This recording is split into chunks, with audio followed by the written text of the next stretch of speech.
algún país en el que se actúa conforme al principio de justicia universal y son detenidos e imputados, ¿verdad? O son detenidos y enviados a la Corte Penal Internacional en caso de que se produzca la imputación ahí. Muy bien, entonces, teniendo de alguna forma este punto de partida, el segundo punto de partida es que las jurisdicciones internacionales funcionan conforme a dos tipos de principios en su relación con las nacionales: la primacía y la complementariedad.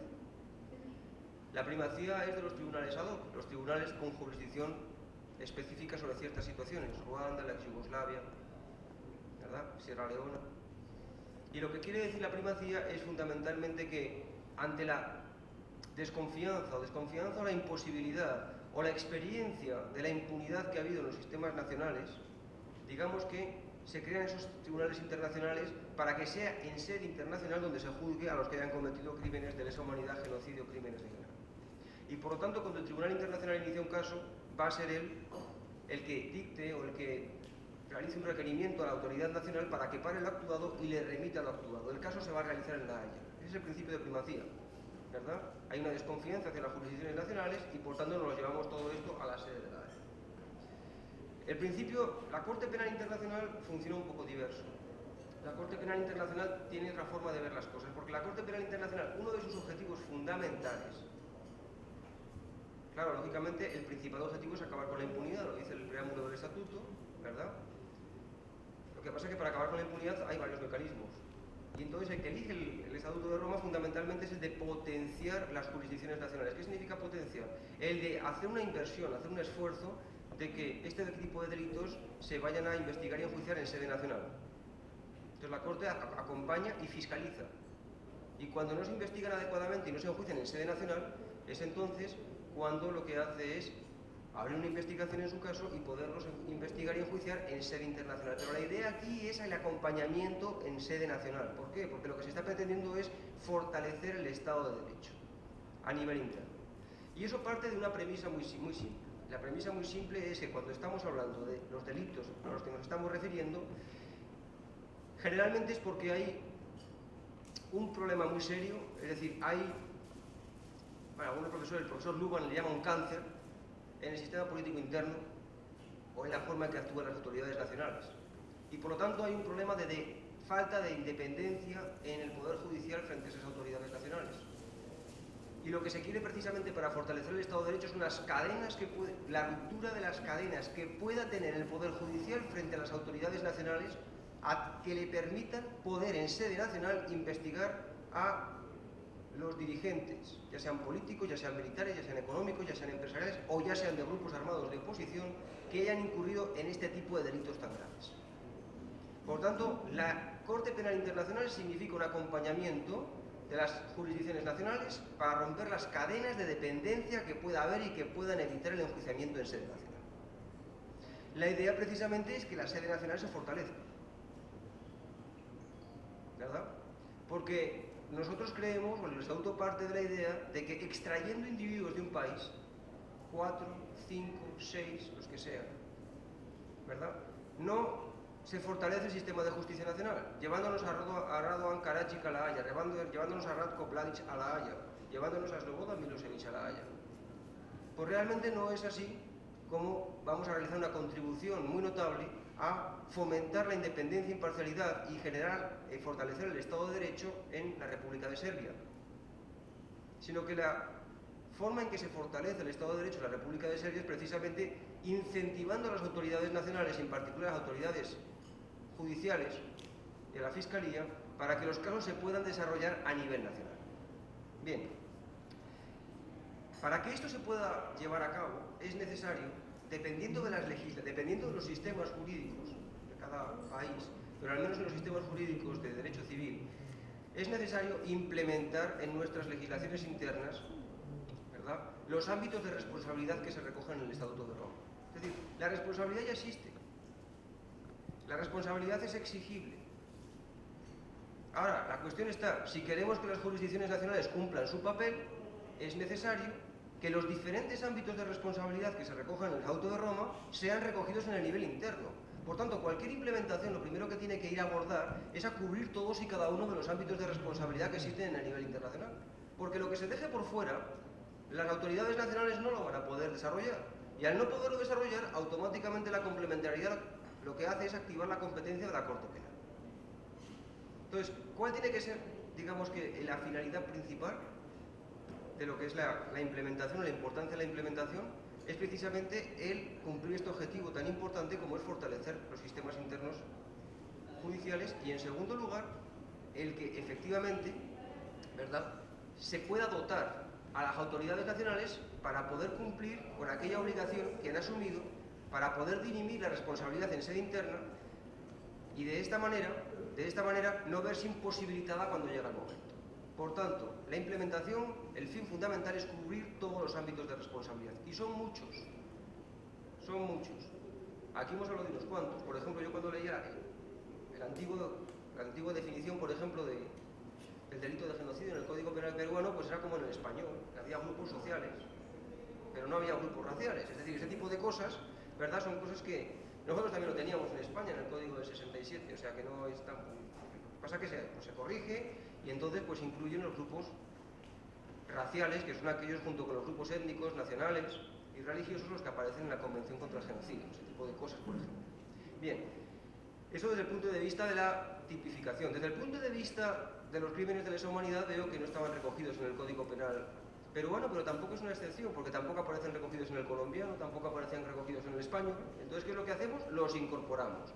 Y los incorporamos teniendo en cuenta el elemento contextual, es decir, lo que da el carácter de internacional del delito, que es ese ataque sistemático generalizado, dirigido contra una población civil, y cuidado, el Estatuto de Roma añade, en ejecución de la política de un Estado o de una organización, porque esto puede ser cometido por grupos armados organizados. Y ese elemento es muy relevante, ¿verdad?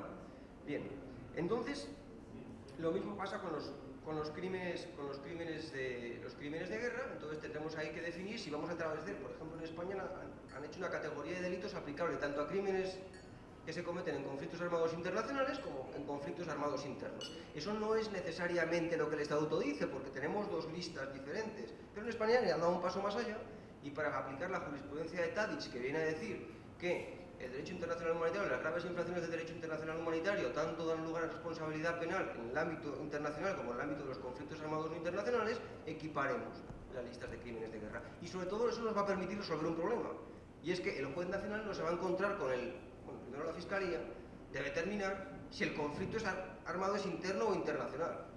Nosotros tenemos el caso de la antigua Yugoslavia, donde uno de los principales problemas que había era determinar si había un conflicto armado internacional, si no era internacional. Bueno, si se equiparan las listas de delitos, lo que se exige es un conflicto armado, punto, y nada más. Entonces eso también puede simplificar. Bien, además de eso luego vienen las cuestiones de parte general. Y las cuestiones de parte general son importantes, son realmente importantes. Y hay varias, yo voy a citar 2 o 3, para que veamos cómo cubrimos los diferentes niveles de responsabilidad.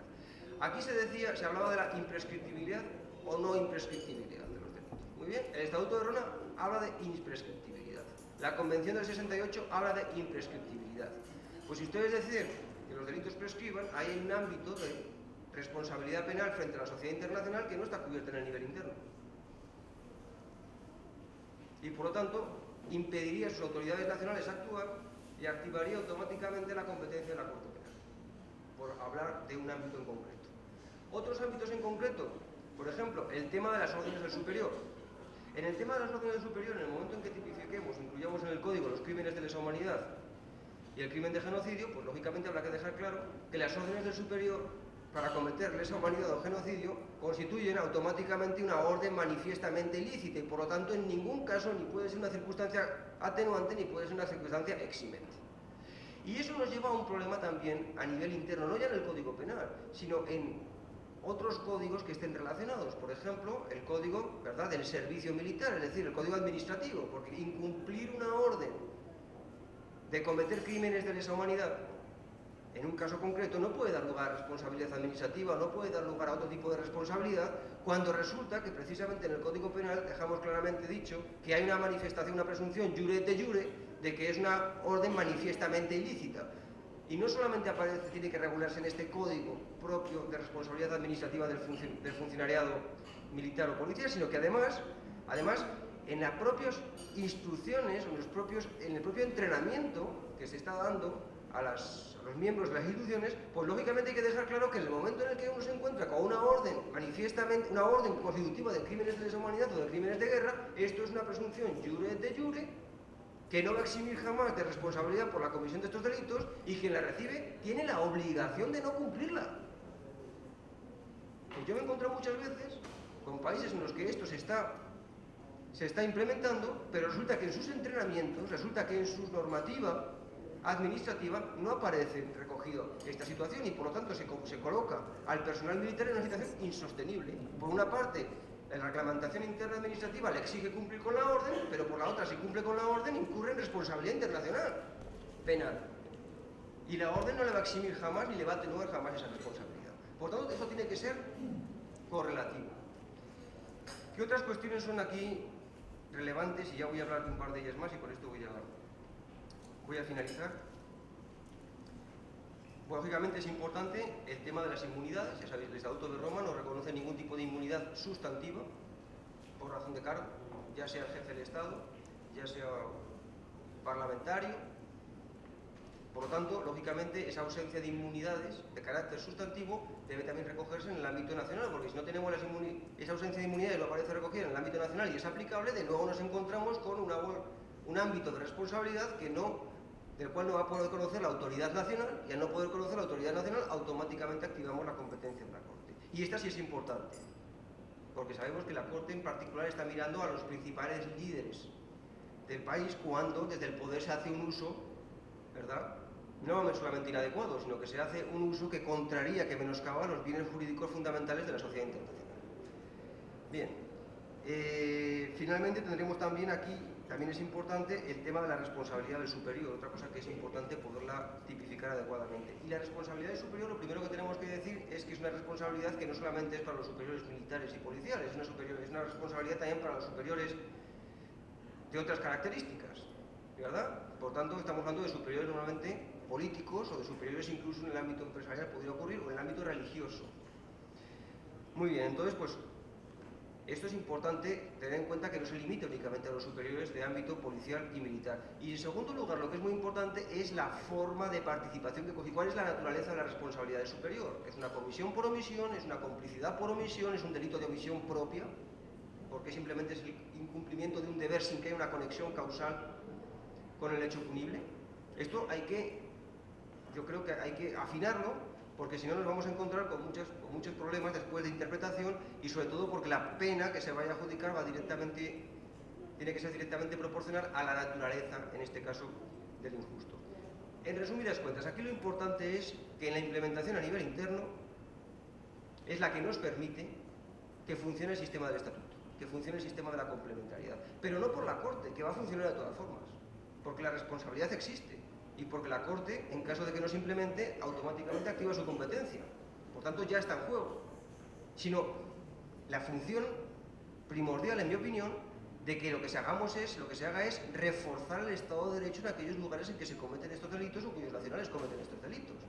Y para eso hace falta, en primer lugar, que esté la normativa penal implementada para que las autoridades judiciales puedan efectivamente ejercer esa jurisdicción. Porque si no, lo que vamos a tener simplemente es que el caso automáticamente irá a la Corte Penal, o la situación automáticamente irá a la Corte Penal. ¿De acuerdo? Y segundo, cuando estemos implementando, asegurarnos de que ningún ámbito de responsabilidad queda por fuera, porque los ámbitos de responsabilidad que queden por fuera activan automáticamente la jurisdicción de la Corte.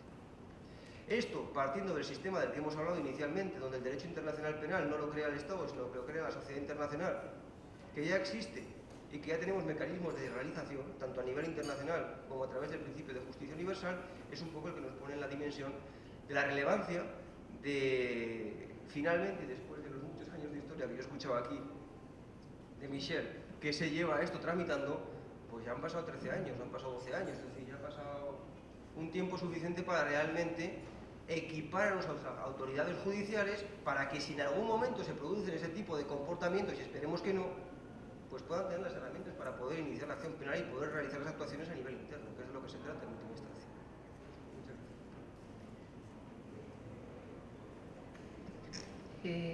Bueno, vamos a abrir la ronda de las intervenciones. Yo quisiera invitar a la doctora Ibáñez para que tenga la primera intervención, dado que es la fiscal que tiene a su cargo las investigaciones en temas de derechos humanos. y posteriormente quienes lo soliciten. Doctora Ibáñez. Muchas gracias, congresista. En primer lugar, agradecer por esta invitación que nos permite debatir y ponernos al día en este tema de la problemática sobre la implementación y aplicación de las normas del Estatuto de Roma en el Perú. Saludar asimismo la grata presencia del distinguido académico profesor Héctor Lázaro y Michelle Reyes, que trabaja en estos temas. Voy a hacer una referencia muy rápida a los antecedentes del trabajo judicial y fiscal que se hace en el Perú en materia de crímenes que constituyen graves violaciones a derechos humanos y que por esa vía se han trabajado, se viene trabajando, y lo que se denomina crímenes de lesa humanidad y algunas otras conductas que han vulnerado el derecho internacional humanitario. Quizá muchos no lo saben y probablemente el profesor Héctor tampoco sé si lo conozca, pero en el Perú, a partir de que finalizamos en el año 2000 más o menos una época de dictadura, vienen algunas situaciones especiales en el mundo jurídico que determinaron, además con la emisión de las conclusiones de la Comisión de la Verdad, que se formara en el Perú un subsistema especializado en materia de terrorismo y de delitos que han constituido graves violaciones de derechos humanos. En el Poder Judicial se formó la Sala Penal Nacional y en el Ministerio Público el subsistema que se denomina de la Fiscalía Superior Penal Nacional y Fiscalías Supraprovinciales. Para ser corto, bueno, la primera coordinadora fue quien habla en este momento, actualmente también desempeña esas funciones de coordinación nacional, y la Fiscalía Superior Penal Nacional tiene 3 despachos superiores que son los encargados de llevar los juicios en Lima, funcionan con sede en Lima pero con competencia nacional itinerante. Tiene además 4 despachos supraprovinciales que son los que hacen las investigaciones en Lima, 3 despachos supraprovinciales en Ayacucho y otros en Huancayo, Junín, Abancay, zonas altoandinas para que podamos ubicarnos más o menos, donde hubo mayor incidencia de los hechos provocados o generados a partir del brote subversivo terrorista de esta organización armada Sendero Luminoso y que conllevó a una respuesta contrasubversiva que dio origen también a crímenes horrendos porque no se tuvo el cuidado de conducir adecuadamente estas políticas. En fin, ¿qué ha pasado con nosotros, con este subsistema, para poder enfrentar estos gravísimos crímenes que la mayor parte de ellos se han perpetrado pues entre los años 80 y los años 90 de manera masiva, después ya fue de manera selectiva? ¿Cómo hacíamos? Primero, para enjuiciar crímenes del año 83 por desaparición forzada o por tortura, cuando el Código de 1924 no contempla esas conductas como delitos de lesa humanidad, ni mucho menos como de tortura o desaparición forzada. Ahí hay un gran problema. Pero antes de pasar a explicar cómo hemos venido procediendo, quiero decir que en el Perú tuvimos las 2 caras de la medalla. Y este subsistema se ha encargado de judicializar ambos lados del problema. Por un lado, los delitos tipificados como de terrorismo agravado, que en el momento de la dictadura de Fujimori fueron llevados por la justicia militar como si fueran delitos militares contra los grandes líderes de Sendero Luminoso y del MRTA, y fueron juzgados y sentenciados de manera sumaria como si fueran delincuentes militares por el delito de traición a la patria, delitos que una vez que la democracia se recompuso por una acción de amparo que ganaron los abogados de los senderistas en el Tribunal Constitucional, finalmente el Ejecutivo dio una serie de normas para que estos juicios fueran declarados nulos y se pasaran a juzgar en la justicia común con todas las garantías del debido proceso.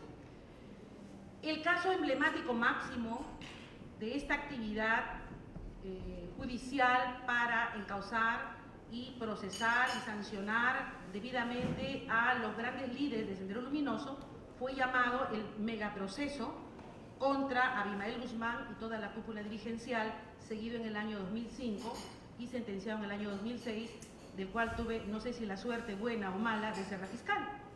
Y bueno, este fue el primer momento en el que nos enfrentamos a toda esta serie de conceptos que no están regulados en el país. porque no se trataba solamente de hacer sentenciar por terrorismo, sino de señalar que en este contexto se generaron a la vez contextos de lesa humanidad que debían ser castigados, que debían ser reconocidos como tal. Se generó a la vez contextos de derecho internacional humanitario, por ejemplo con el tema del caso de Lucanamarca, que fue uno de los casos que ahí se juzgó, y que por lo tanto habían habido también gravísimas violaciones de derechos humanos, que aquellos lugares en los que Sendero Luminoso ejerció un poder fáctico, con dominio incluso territorial, eran ellos quienes, sosteniendo el poder, pudieron ser capaces de violentar los derechos humanos tal como lo hubieran podido hacer oficiales estatales en otros lugares. Y eso quedó sentado en este juicio porque la Fiscalía, a nuestro cargo, así lo planteó. Y así ha quedado recogido en la sentencia del megaproceso, que está en la web y que cualquiera lo puede revisar. El Poder Judicial, en ese aspecto, fue bastante claro en recoger todos estos planteamientos de nuestra Fiscalía y así señalarlos en la sentencia. Entonces, esa fue la primera vez que tuvimos un acercamiento directo a lo que no teníamos en el Perú. No teníamos normas sobre lesa humanidad, no teníamos normas sobre derecho internacional humanitario, nada del Estatuto de Roma, pero había que dejar sentado en este megaproceso, que fue un proceso emblemático que hasta el día de hoy es reconocido en muchas sentencias ya de la judicatura peruana, porque aquí se consagró, por ejemplo, la teoría de la autoría mediata por dominio de organización para castigar a los líderes de la cúpula por todos los delitos cometidos por los miembros ya en forma directa. Asimismo, fue importante reconocer aquí cómo no solamente desde el Estado se podía tener organizaciones y aparatos estructurados y debidamente jerarquizados para cometer delitos, sino que también desde lo puramente criminal, como fue el caso de la organización Sendero Luminoso, podía darse este tema. Un pequeño aporte a la teoría de Roxin. Bien, eso es en el lado de la persecución del terrorismo, pero en el lado de la persecución de los graves crímenes que se cometieron por agentes estatales, tuvimos a continuación grandes y graves problemas para judicializar. Por ejemplo, el caso Cabitos, referido a desapariciones forzadas y torturas ocurridas en el cuartel militar Cabitos de Ayacucho en el año 83. Vino a mi despacho y se planteaba ahí, por parte de los abogados de la defensa, que los autores no podían ser enjuiciados porque en el año 83 no existía el delito de tortura en el Perú, y que tampoco por desaparición forzada, porque este recién apareció en la normativa peruana en el año 1996. Por lo tanto, no había posibilidad de enjuiciarlos. Esto fue un gran reto que implicó que la Fiscalía explorara todos los niveles del derecho internacional penal, del derecho internacional de los derechos humanos, los pactos, las convenciones, del derecho internacional humanitario, la doctrina de Nuremberg. Y finalmente, nosotros resolviéramos y planteáramos en este caso, primero, que los derechos humanos y su violación están por debajo de la ley. La respuesta fue no, no lo están. Y desde este ámbito, la ley, ¿cuál es su relación frente a los altos intereses de la justicia? El hecho de que no exista una norma nacional que tipifique, anulaba toda posibilidad de judicializar. ¿Y qué hay con el principio de no impunidad? ¿Y qué hay con el principio de imprescriptibilidad? ¿Y qué hay con el principio de jurisdicción universal? Preguntas todas que nunca habían sido planteadas en el Perú. Y resolvimos por la vía de aplicar toda esta teoría internacional que proviene de la doctrina de Nuremberg, de la Convención sobre la imprescriptibilidad de los crímenes de guerra y lesa humanidad, sobre la aplicación del Pacto de Derecho Internacional, de Derechos Civiles y Políticos, en su artículo 15, inciso 2, que implica que cuando estas conductas son tan graves y tan aborrecibles para la humanidad, deben ser sancionadas, aun si no están tipificadas en la normativa interna, y con tan solo acudir a los principios generales del derecho internacional. Pues bien, nosotros resolvimos plantearlo así y decir que en el Perú se habían cometido, en primer lugar, delitos de lesa humanidad, porque esta es una calificación autónoma que proviene del derecho internacional. Y en segundo lugar, que estos delitos de lesa humanidad consistían en los delitos subyacentes en la legislación peruana, por ejemplo para tortura, de abuso de autoridad agravado, que ya se reconocía en el Código del 24, en la manera de causar torturas y tormentos en la persona del detenido para tortura, y tuvimos que ir por la posibilidad de enjuiciar secuestro entre el 83 y el año 96, y a partir de ahí estas conductas tipificarlas como delitos de desaparición forzada. Fue una solución ecléctica que yo hubiera podido acudir de frente, a lo mejor en un nivel hasta autoaplicativo a los principios del derecho internacional humanitario, pero que nos pareció que la judicatura peruana todavía no estaba preparada para eso y preferimos acudir a la normativa nacional, reconociendo que en este tipo de casos tan graves que afectan la conciencia de la humanidad, el principio de legalidad cede o se relativiza para complementarse con el principio de no impunidad, y que por eso podríamos fácilmente combinar el derecho internacional, penal internacional, con el derecho nacional para poder judicializar estos delitos. Bueno, esta fórmula ha funcionado. Ya estamos en 5 años de juicio del caso Cabitos, esperamos una sentencia para este año, y ha funcionado mejor todavía porque a partir de esto muchísimos de los casos que se manejan en el subsistema están tomando esta fórmula como punto de referencia para lograr la judicialización de estas conductas que aparentemente en el derecho nacional, mientras el Estatuto de Roma no se implementa, no podrían ser judicializadas. Eso como marco de referencia. Nuestra carga es amplísima, amplísima. Imagínense, doctor Lázaro, según usted probablemente conoce el informe de la Comisión de la Verdad, estamos frente a más de 15-20 mil casos de graves violaciones, de delitos que hayan constituido graves violaciones de derechos humanos. De manera tal que la carga procesal que nosotros manejamos, la que tenemos actualmente, supera los 3.000 casos y esperamos muchísima más. Eso solamente en el área de las graves violaciones de derechos humanos, sin contar lo que tenemos por terrorismo. Que anuncio que en este momento, por ejemplo, también en nuestro despacho está ya el caso Soras. Estamos formulando una acusación no solamente por delito de terrorismo, sino es el primer caso en el Perú que se le va a enjuiciar a Abimael Guzmán y a toda la cúpula dirigencial por delito de lesa humanidad. Porque lo que avisoramos en el megaproceso del 2005, ahora lo vamos a hacer realidad. Porque ya tenemos más claro los conceptos, como dijo el profesor Lázaro. En este sentido, va a permitir consagrar el principio de imprescriptibilidad en este tipo de crímenes y sobre todo de no impunidad. Complementariamente, quisiera yo aportar en que nosotros aquí estamos trabajando, como dije, no sé, en el derecho peruano podríamos decir haciendo esfuerzos hasta sobrehumanos para ver qué parte del derecho internacional o derecho penal internacional podemos aplicar acá y arrancando jurisprudencia de los jueces en este sentido, porque no tenemos un código penal que nos faculte a trabajar debidamente.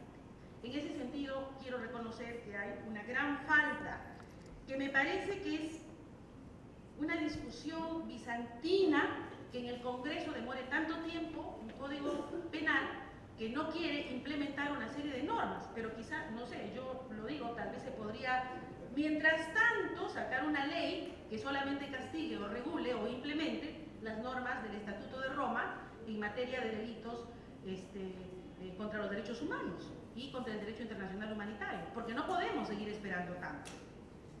Por otro lado, me gustaría proponer, y desde aquí no sé cuál sería la vía, que siendo que lo más importante del Estatuto de Roma y de la actuación de la Corte Penal Internacional se basa en el principio de complementariedad, me gustaría proponer que efectivamente se implemente esa cooperación, de ida y vuelta, primero para la capacitación de nuestros magistrados nacionales, pero de vuelta también para exponer estos casos en los que ya venimos siendo exitosos en el subsistema.